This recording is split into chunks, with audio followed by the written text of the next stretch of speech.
For minority kids, it's over 50%. And even if you graduate from high school, if you're low income, you have less than a 25% chance of ever completing a college degree. If you're low income in the United States, you have a higher chance of going to jail than you do of getting a 4-year degree. And that, doesn't seem entirely fair. So, how do you make education better? Our foundation for the last 9 years has invested in this. There's many people working on it. We've worked on small schools. We've funded scholarships. We've done things in libraries. A lot of these things had a good effect.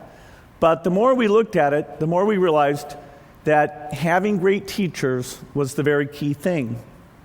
And so we hooked up with some people studying how much variation is there between teachers, between, say, the top quartile, the very best, and the bottom quartile. How much variation is there within a school or between schools? And the answer is that these variations are absolutely unbelievable.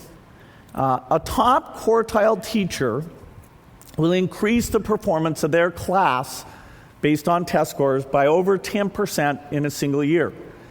What does that mean? Well, that means if the entire U.S. for 2 years had top quartile teachers, the entire difference between us and Asia would go away.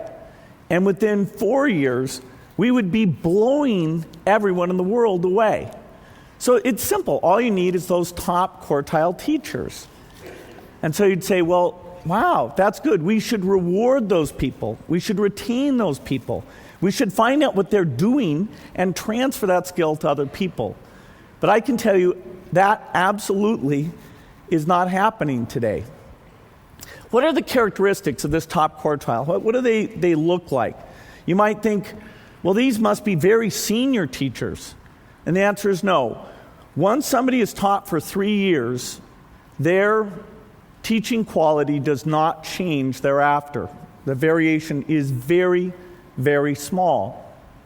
You might think, well, these are people with master's degrees. They've gone back and they've gotten their master's of education. This chart takes 4 different factors and says, how much do they explain teaching quality? That bottom thing, which says there's no effect at all, is a master's degree. Now, the way the pay system works is there's 2 things that are rewarded. One is seniority, because your pay goes up and you vest into your pension. And the second is giving extra money to people who get their master's degree. But it in no way is associated with being a better teacher. Teach for America, slight effect. For math teachers, majoring in math is a measurable effect. But overwhelmingly, it's your past performance. There are some people who are very good at this. And we've done almost nothing to study what that is and to draw it in, to replicate it, to raise the average capability, or to encourage the people with it to stay in the system. You might say, well, do the good teachers stay and the bad teachers leave? The answer is, on average, the slightly better teachers leave the system, and it's a system with very high turnover.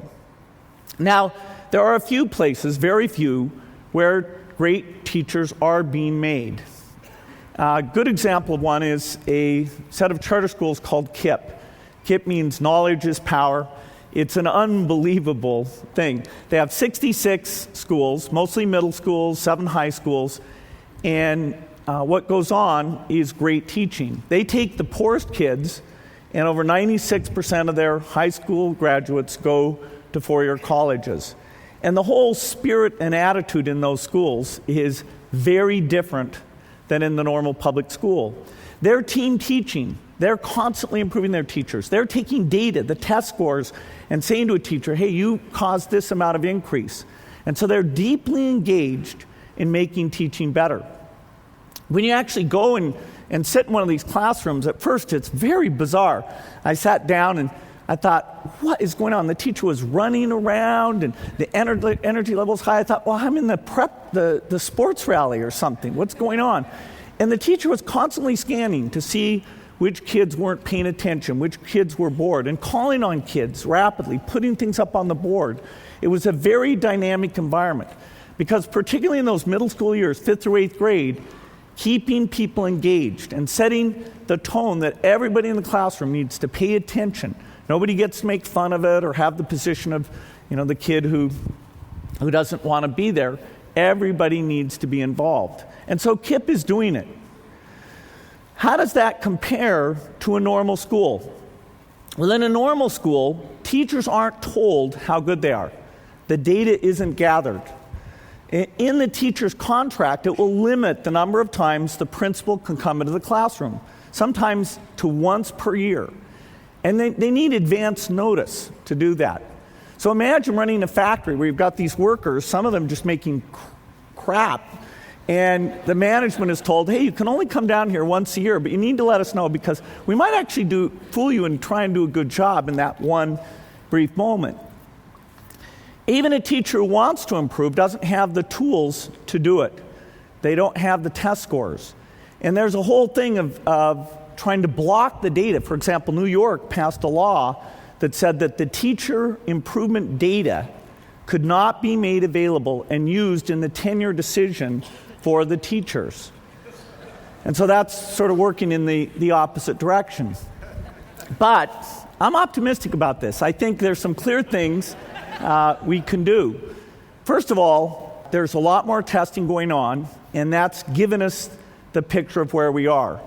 And that allows us to understand who's doing it well and call them out and find out what those techniques are. Of course, digital video is cheap now.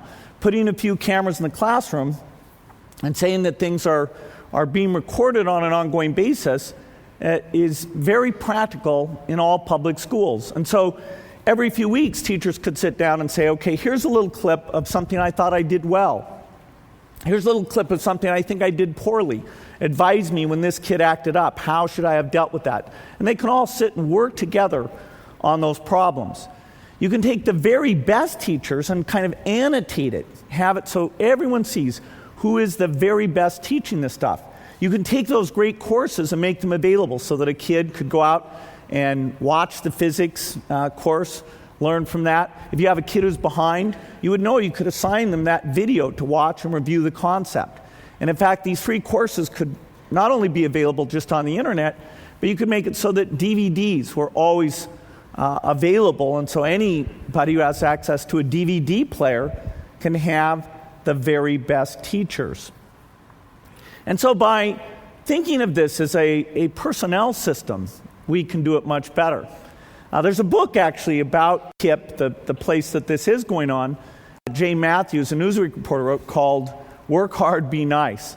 And I thought it was so fantastic, it gave you a sense of what a good teacher does. I'm going to send everyone here a free copy of this book.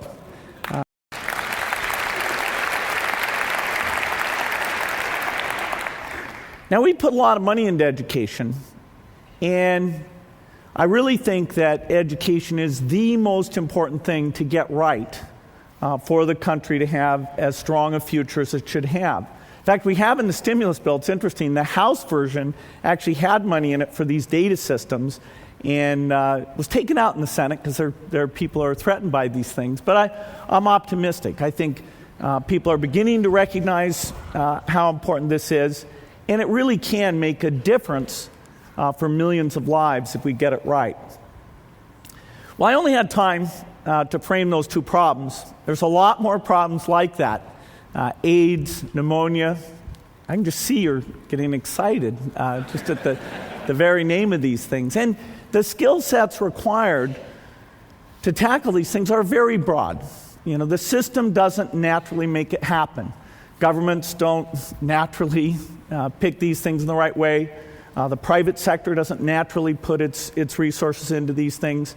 So it's going to take brilliant people like you to study these things, get other people involved, and you're helping to come up with solutions. And with that, I think there's some great things that will come out of it. Thank you.